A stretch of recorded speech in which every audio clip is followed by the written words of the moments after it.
Now, just 16 days ago, West Ham United had a pivotal say in the title race, denying Arsenal of 2 points at the London Stadium.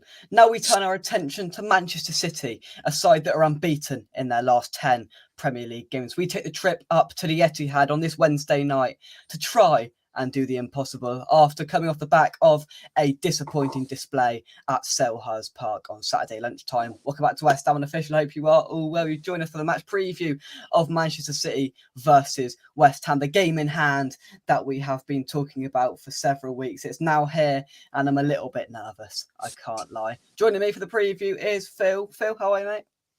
I'm very good, thank you. How are you? Not too bad, not too bad. So we'll go straight into the chat. Firstly, Peter says, good evening, everyone. There is more chance of pigs flying than us getting anything from the game. It's going to be difficult. It's going to be difficult. Dad's confirming 3 points for City. Don't you mean 3 points? No De Bruyne. We can do it. It will be a siege, but we can do it. Well, let's hope so. Let's hope so. It was a shame the match wasn't played on the original date. I still think we would lose, to be honest with you. But Phil, I mean, it's a difficult game. You always look at Man City away when the fixture just comes out and go, yeah, uh-oh. And I think we're doing exactly the same here.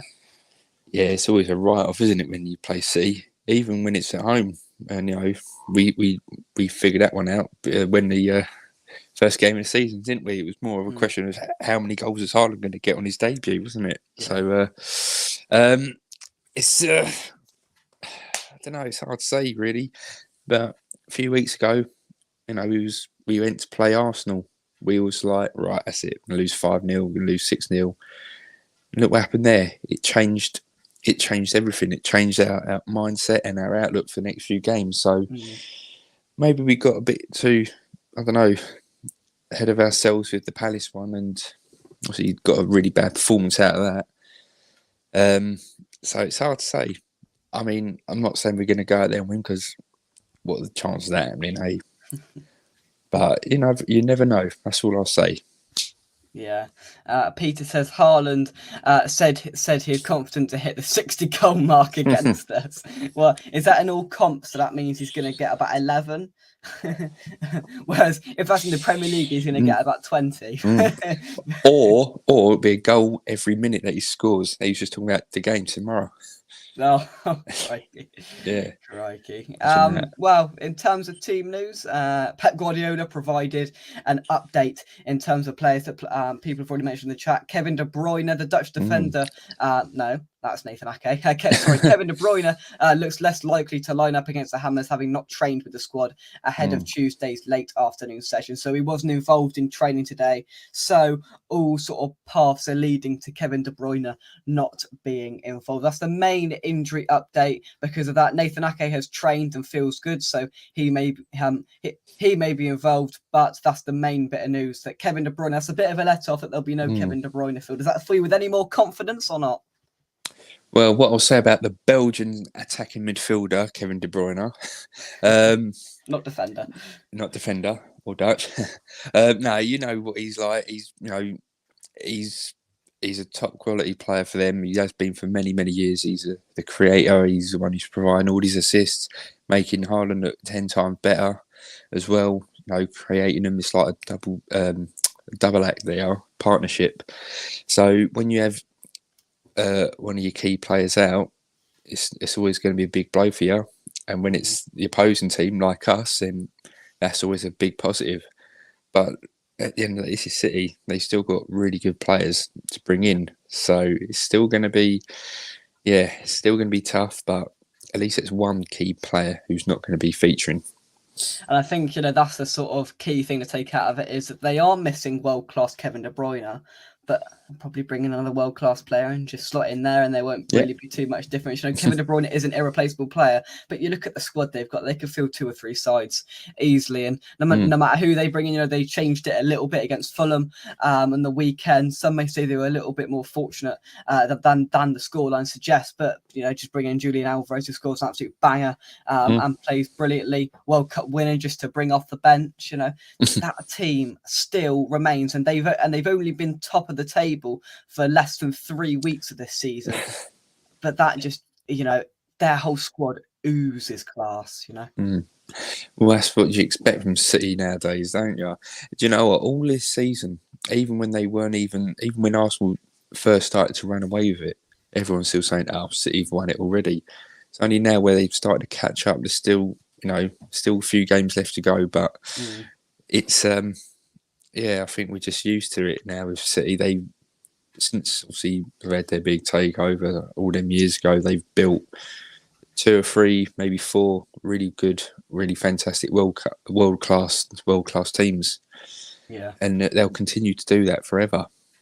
So there's been a few sort of question marks this season over because of the sort of adaptations that Pep Guardiola's had to go through in order to fit in a more natural striker. Of course, we've seen in the past he's liked to play with a more sort of number 9 or play with no striker at all. And of course, they've had to adapt bringing in Erling Haaland this year. And at one stage of the season, people thought they might not win one trophy, but now the treble's on for them because I think they'll win the Premier League quite comfortably now.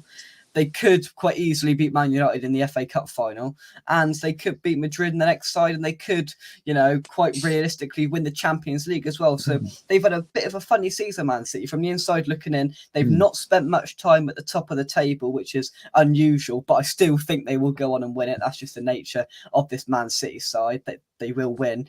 And the treble is on, and at the moment, it's all smiles for them at the Etihad. Well, that'd be... if they do get the treble, that is, it's something to rub in the face of Man United after them going on about it since 1999. So, but that is the one that they want to win. Pep definitely wants to win is the Champions League. So, they've won enough FA Cups and Premier Leagues over the years now. Getting that Champions League, that be truly is something that will definitely make them a great European ticks great. A trophy off the list, and the big old long list of them. He's ticked most of them off. Just tick another one off. That's right. No, I mean, it's just as a City fan, obviously they're used to it now. But I think a Champions League, that is definitely going to be something completely different. Yeah. So they just want to finish this season off now. They know they can. They don't even have to get out of second gear. They can still get great results regardless. And then, 2 couple of big games to go for them. But there you go. One day it might be us. We've got to live with hope. We've got to live with hope. And, at the end of the day, most of us went into the Arsenal game last month thinking if we get anything today, I'll be absolutely amazed. And we've all got the sort of same attitude going into this, but probably the next 2 levels up because it's away from home. As I said in the intro, they are 10 games unbeaten in the Premier League. Spurs were the last side to beat them. I think that was back in February. So they're in they always do this every season. Back end of the season, they really turn it on to get the job done.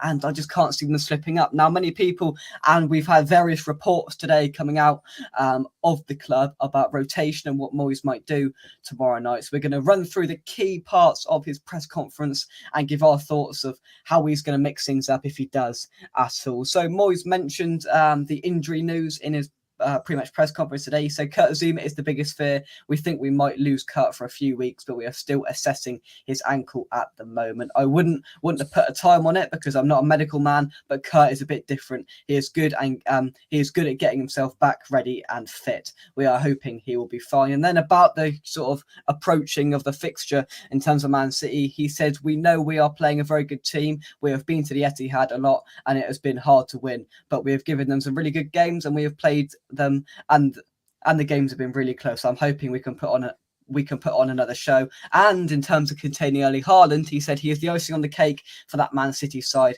They have so many good players who can create chances, and he is such a good finisher. They have a great team that is topped off by Erling Haaland. I think it's difficult to disagree with anything he said there, but the main important news to take out of it is what we expected. The Kurt Zouma Phil will be out for a number of weeks. Yeah, it's a big loss. He's one of our best players in defence. Losing him it's going to be interesting to see who he's going to bring in. It could be Ogbonna, it could be Kehrer. Who knows? If you're going for Ogbonna, you got the wise old head. Or if you're going for Kehrer, it's probably that bit more pace. But you and I are both the same here. We both agree. Not the most trustworthy defender, is he? So Yeah, it's I don't know what Moyes is going to do here because he's got plenty of conundrums. Because we've seen the main sort of nugget of news today coming out saying, I think the wording was important. Officials and sources near the club are expecting and want to see heavy changes, and I'd agree with that. I was just worrying that Moyes was going to go out there tomorrow night, start the similar lineup we've seen in recent weeks, are starting first 11 and just tire them out for no real reason. And it seems like we're hearing that Moyes is not going to do that and he's going to rotate, but it's just a manner of the way he rotates. So I think that's going to be the intriguing thing about it, because you've mentioned just one of the debates he's got to have with himself there overnight, is does he go with Kehrer? Does he go with Ogbonna? I don't know.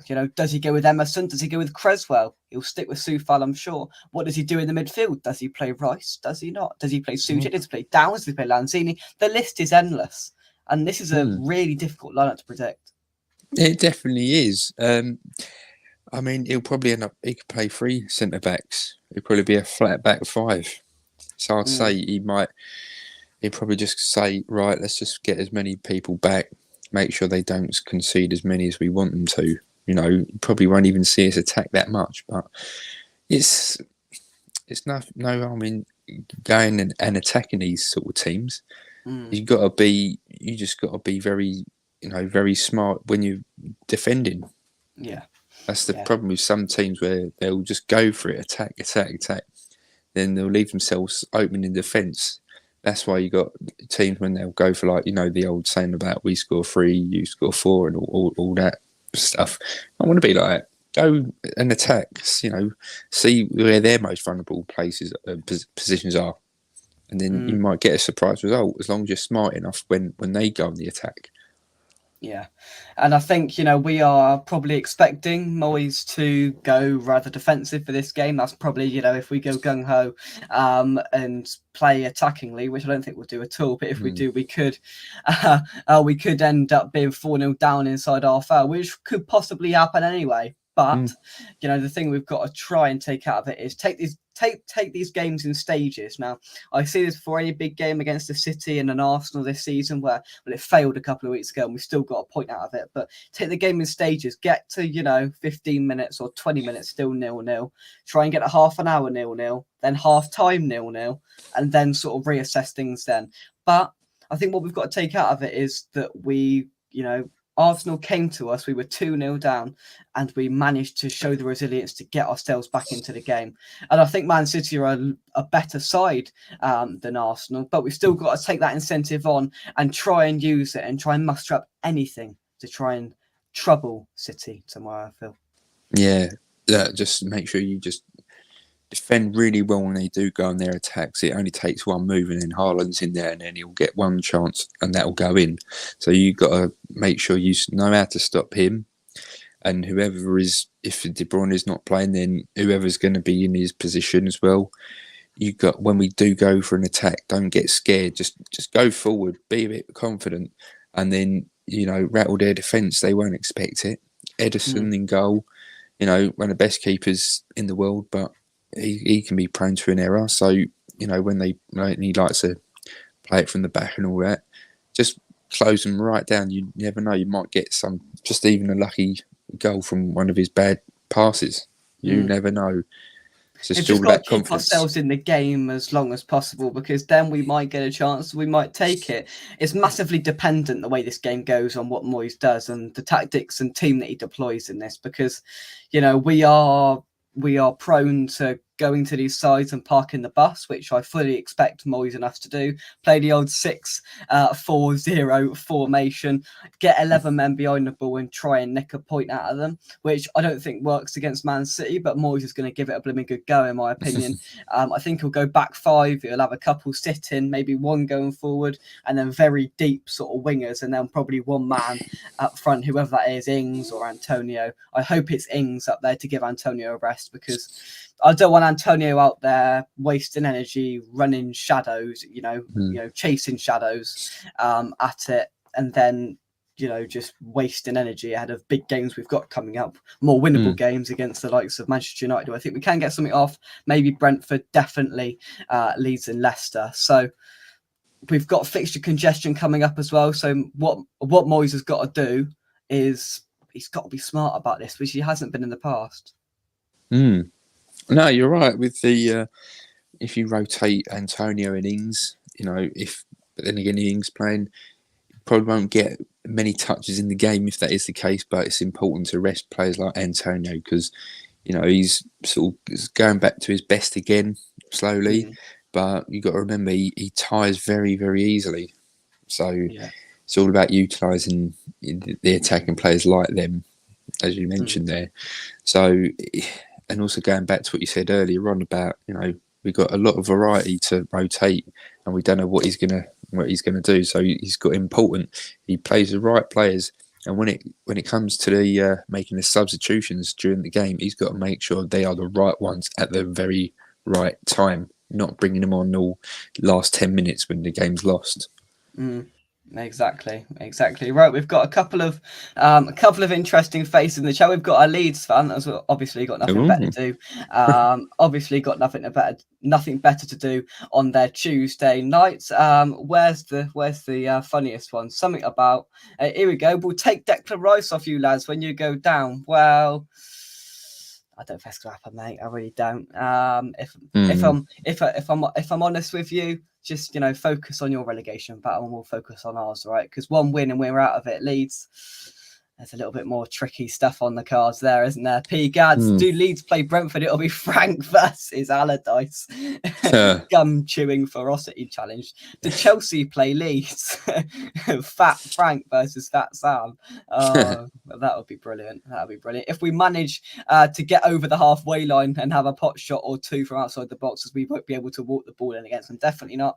Peter, was it you that tried to describe a sort of tactic of as soon as we get the ball, just hoof it out of play for a throw-in and just keep kicking it out to stop them from having any attacks? That sounds like the best option. Fat Sam will make them worse. Well, I do honestly think Fat Sam is a little bit underrated, and because he's done some good to some football clubs. He got us out of some trouble. He's got some other clubs out of some deep trouble as well. So will he save Leeds? I don't think so, but he'll give it a good go. Changing manager with 4 games to go is a questionable tactic, but we'll see what happens. Here we go. Leeds will be fine. We support 100% no matter what. Biggest one city football club in the country. Well, you can have the biggest fan base, but the team on the pitch aren't looking too good, are they?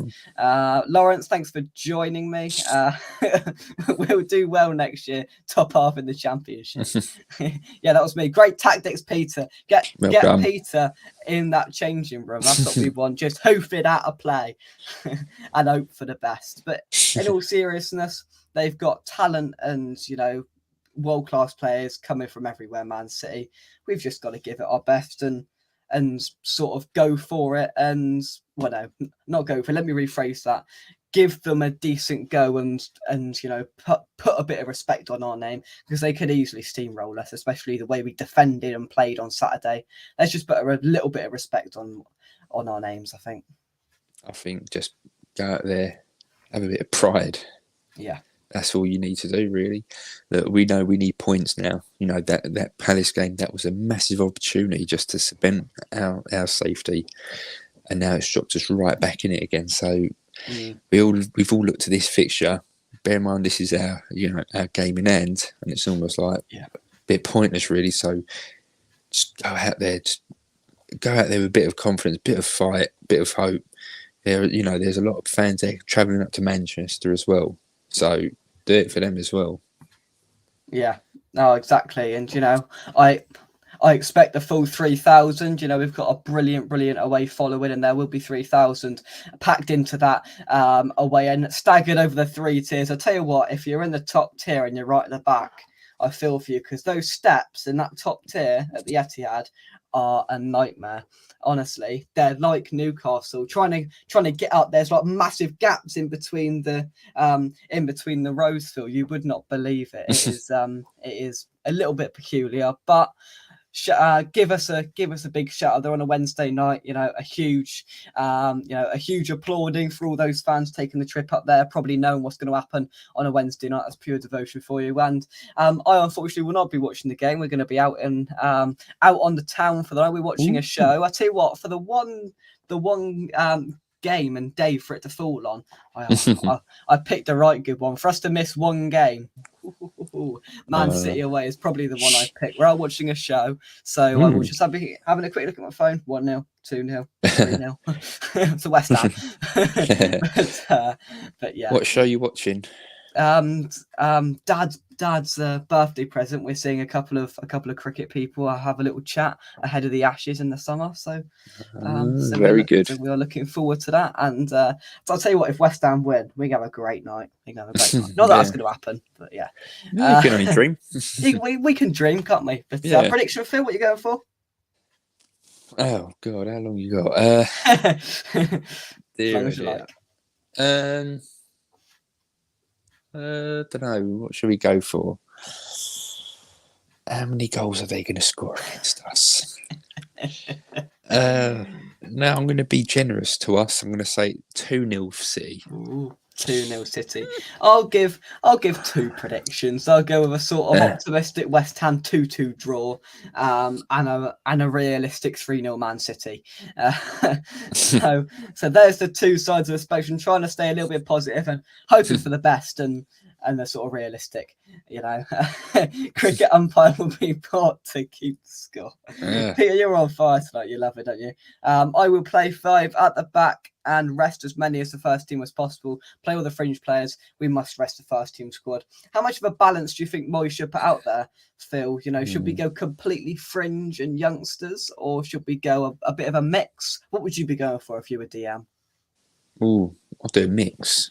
It's not really. It's talking about putting the lambs out to a slaughter if you want to throw a load of youth players in there. Yeah. Now you got it's a wasp in my bedroom. Oh dear.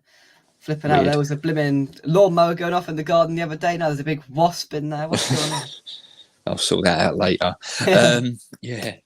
No, you've got obviously regarding who's fit as well. It's always a big thing, but some people have said about resting Rice, which I know he's played an awful lot of games, but you can't. He's our best player.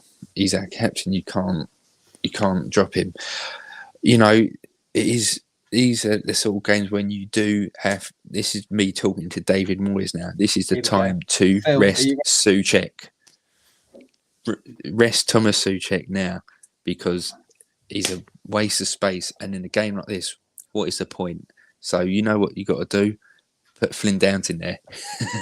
Oh, you, Moisey, wake up. I heard John T. Coleman put on Twitter earlier, right, that Moyes didn't watch the Leicester-Everton game last night because his TV broke. What? Flipping hell, Moisey. Come on. We're not living in the 50s here. Look at your phone, for God's sake, mate. He couldn't watch a key two relegation rivals go up against each other because his TV broke. And even if it did, why would you tell the world that and put it and say it in a press conference? Oh, that guy. Oh, he's getting senile now, isn't he? He knows. Where does the common sense come from in that? I didn't watch it because my TV broke. That's what John T. Coleman put on Twitter earlier.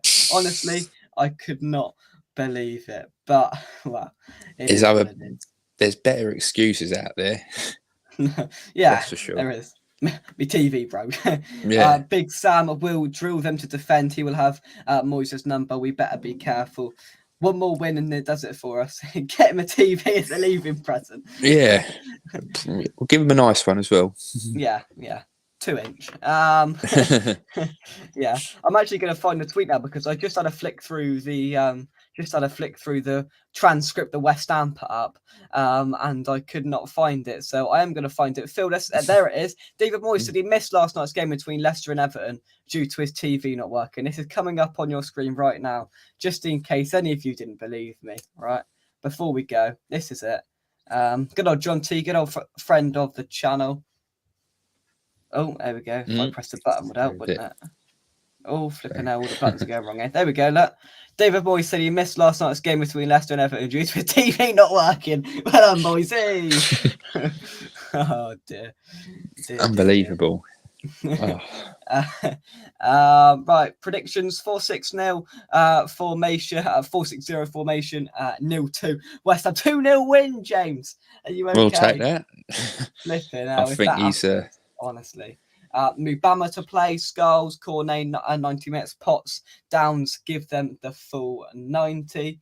Was it a wasp called Sting? very good. Man City 4, West Ham 2, 3-0 City. 4-1 is a positive score to Man City. Play the under 18s and Souček, says P. Cads. And Sam has attacking players. What a nightmare for him. Get him some chewing gum and some pucker pies and he'll be all right. Yeah, Oh, he'll be loving that. Get him a black and white telly. 5-4-1 formation. Mubama up front for me. We won't have 15% possession. Right, let's do a possession prediction because I think Peter alluded to it a little bit earlier on. I will find the comment. There we go. Possession prediction. That's a tongue twister. For us is 3%. I reckon we might get 6% possession. I'm feeling generous. No, I'll go a bit higher. I would say we'll get 22%. Yeah, I think that's fair. Yeah, 22%. 5% says Gary, but yeah, we will leave it there. Your final thoughts, Phil? Do your best. Try and stop Haaland. There is ways of doing it. Do what Roy Keane did to his old man if that's all it takes. Yeah, just kick him. Take the book in and get him off. That's right. 26% says Sharky. Play it a good old way. Have a lap of honour if we get 22%. Yeah, might as well. But stick that in the cabinet. Souček 0%, 0% pass rate, passing accuracy, passes, impact, all of it, all of the above, 0%. 12% says Mandy. She's going a little bit higher. But yeah, there we go. My prediction 3-0. I think Phil's was 2-0.